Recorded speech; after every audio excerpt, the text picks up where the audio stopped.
Their marriage was often considered ideal by their circle of friends, who admired the couple and wanted to emulate them.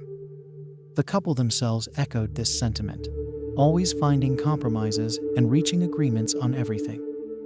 Their teenage children were friendly, excelled in school, and pursued various hobbies. "It's all thanks to Mark's frequent business trips," Sarah chuckled. "When he's away, we have time to relax and miss each other." However, there came a time when Mark failed to return from one such trip. The train was scheduled to arrive at 11 o'clock, with her husband expected home around 1. Yet, he never showed up. He didn't respond to any calls. Throughout the day, Sarah anxiously attempted to reach him, eventually standing by the window as darkness descended, hoping for a glimpse of his familiar figure among the passing crowd. But there was nothing. Mark had vanished.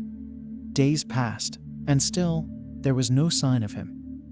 Sarah was consumed by worry, unable to focus on even the simplest of tasks. Insomnia plagued her nights, while her days were haunted by nightmarish scenarios of what might have befallen Mark. "Don't be so anxious," her daughter remarked indifferently, as if oblivious to the gravity of the situation.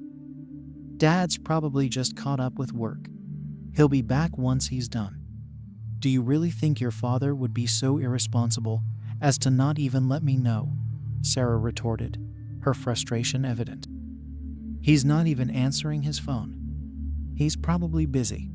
Stop worrying about it." Lily shot a fleeting glance at her mother before heading off to yet another party with her girlfriends. She adorned herself in a shimmering dress, one that Sarah couldn't recall ever seeing in her closet before. It was remarkable how unfazed her daughter seemed. Perhaps she was too young to grasp the seriousness of the situation. Yet, Sarah couldn't shake the feeling that something was amiss. As a week passed since the anticipated day, escalating anxiety gave way to sheer panic.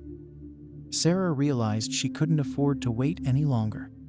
She tracked down Mark's boss's number and, after several attempts, managed to make contact.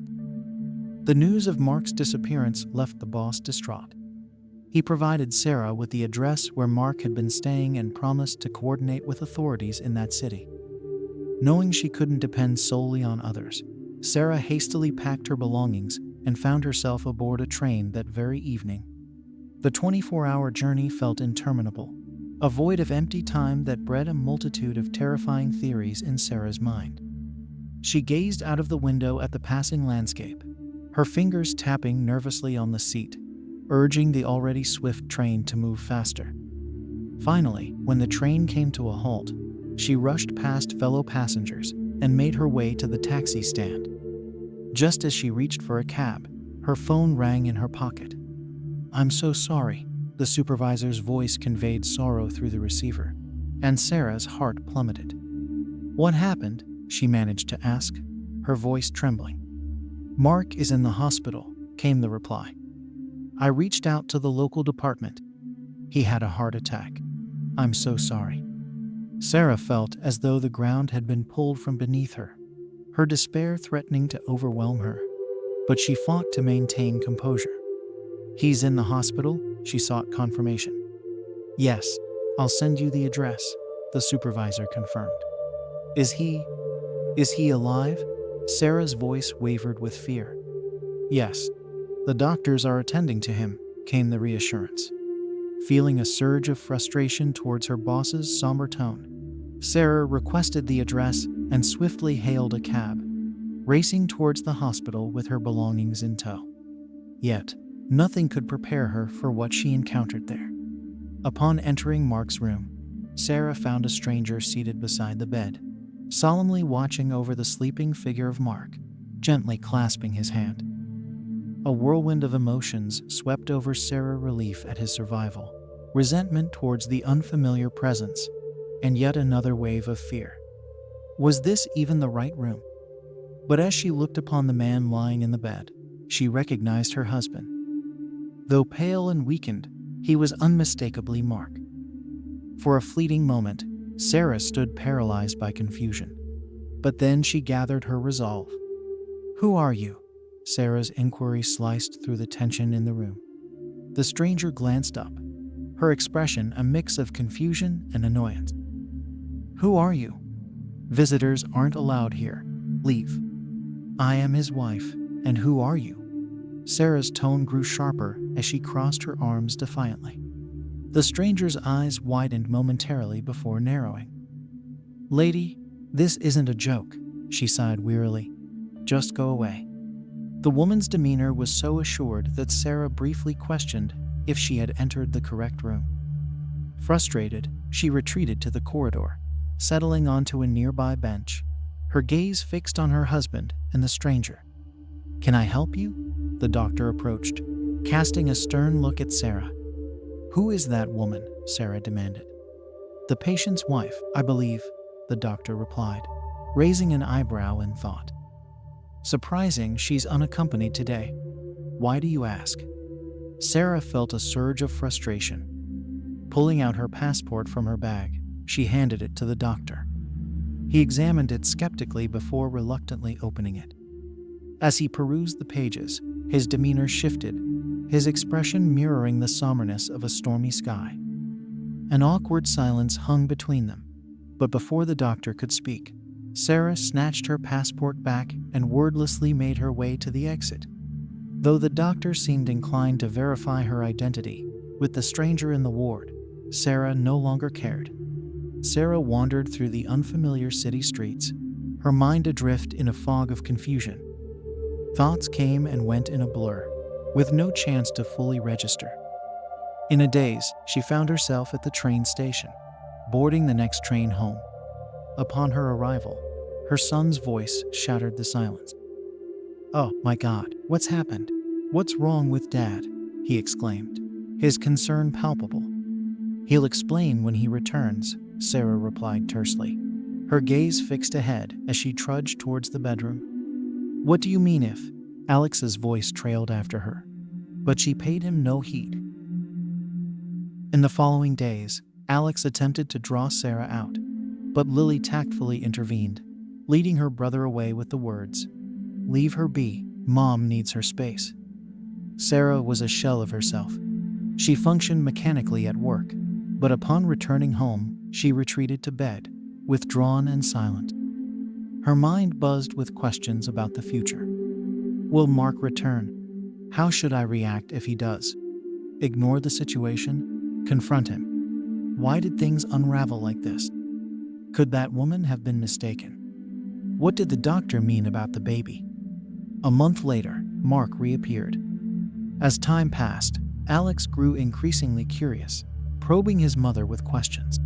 So when Mark arrived at the doorstep, the teenager bombarded him with inquiries, only to receive a vague promise of discussion later. Ignoring the commotion, Mark headed straight for the bedroom.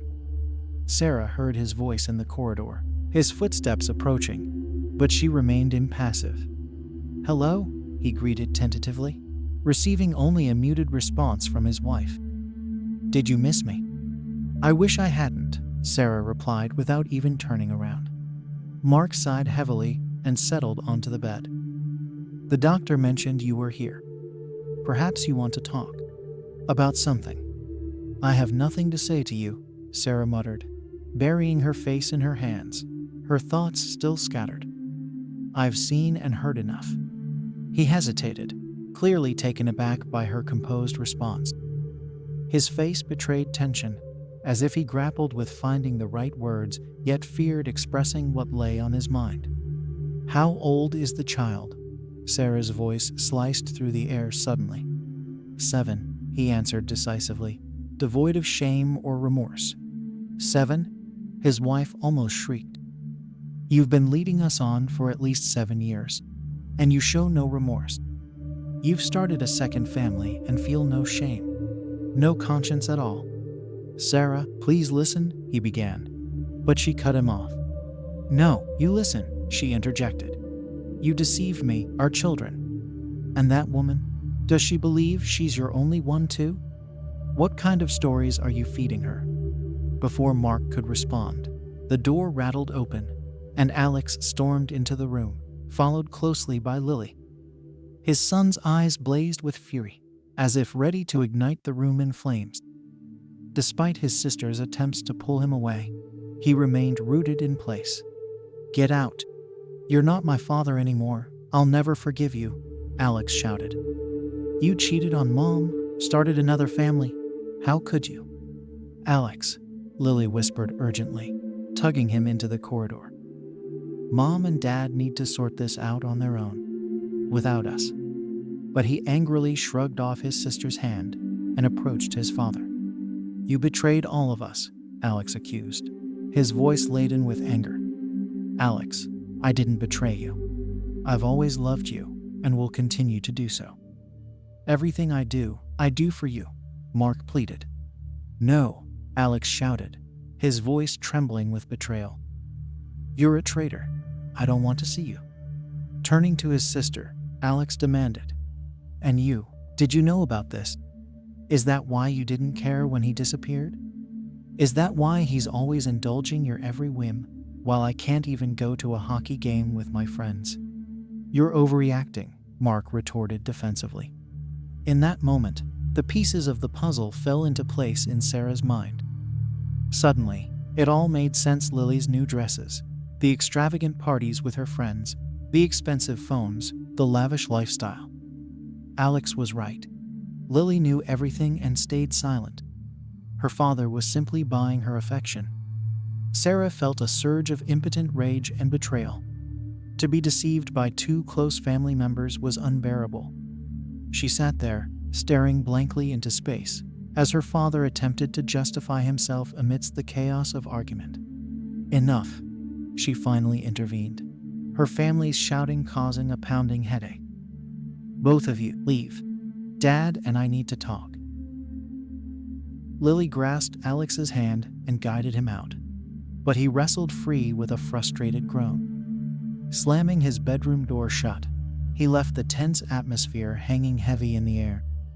With a resigned sigh, Lily retreated to her own room, leaving Sarah and Mark alone for the first time since his return.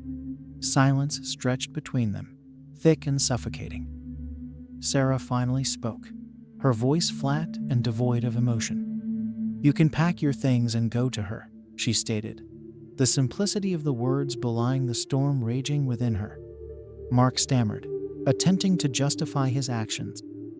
He painted himself as a victim of circumstance, trapped in a web of obligation due to the child. The woman, according to him, had nowhere else to turn. But Sarah remained unmoved. Days turned into weeks, the tension in the house a tangible entity. Mark desperately attempted to reconnect with his family, but both Sarah and Alex rebuffed him at every turn. Even when Sarah engaged in cold, business-like conversations about logistics and finances, Alex maintained a stony silence, his presence a constant reminder of Mark's betrayal. Finally, after 2 grueling months, they reached a settlement.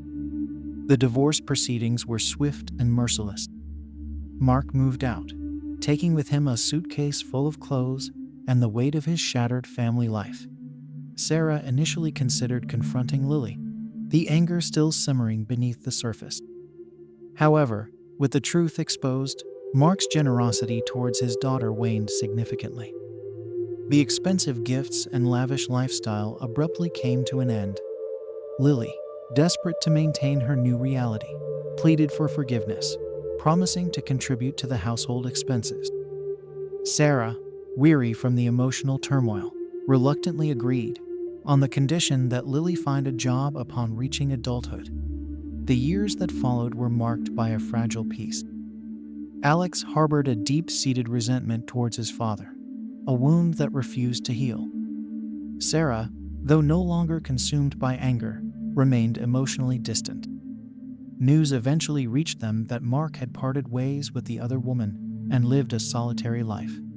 Despite a flicker of curiosity, none of them felt the urge to rekindle the fractured bond. The betrayal had left an indelible mark, a constant reminder of the family they once were, and the one they would never be again. I hope you enjoyed this story. Let us know what you think in the comments below. Don't forget to give the video a thumbs up and hit that subscribe button for more awesome stories in the future. Thanks for joining us on this incredible journey, and we'll see you next video.